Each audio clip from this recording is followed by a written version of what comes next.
Hello everyone, কি অবস্থা সবার? ডিউটি শেষ করে সোজা চলে গিয়েছিলাম বাস কাউন্টারে। কেন জানেন? দাদার বিয়ে বলে কথা।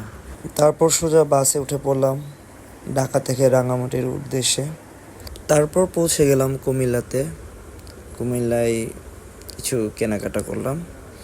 তারপর ঘুমাতে ঘুমাতে যখন চোখ খুললাম দেখি বাহ, বোর হয়ে গেছে।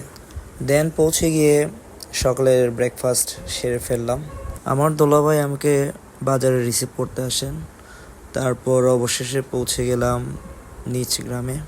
গ্রামের ওয়েদারটা আমার কাছে খুবই ভালো লাগে। তারপর চলে গেলাম দুলাভাইয়ের বাড়িতে। ওনাদের কাজ করতে দেখে আমারও খুবই ভালো লাগছিল। তাদের হাসিখুশি কাজ করতে দেখে আমি অনেক এক্সাইটেড ছিলাম। আমি বললাম দেন আমিও কিছুক্ষণ আপনাদের কাজে সাহায্য করি। করতে পেরে নিজের কাছে খুবই ভালো লাগছিল আমার। কাজ শেষ করে রওনা দিয়েছিলাম রাঙামাটির উদ্দেশ্যে। সাথে ইতুই আর সাচিং আমার সাথে ছিল। যেতে যেতে পৌঁছে যাই রাঙামাটিতে। অবশেষে পৌঁছে গেলাম প্রান্তদার বাসা, যার বিয়ের জন্য এত দূর থেকে আমাকে আসা। আপনার জামাই বলে কথা, মুখে তো হাসি খুশি থাকবেই। আমিও পাঞ্জাবি পরে রেডি হয়ে গেলাম সবার সাথে। দেখা হয়ে গেল মিথিলা আপু শায়ন ভাইয়ের সাথে, সকলের প্রিয় মুখ।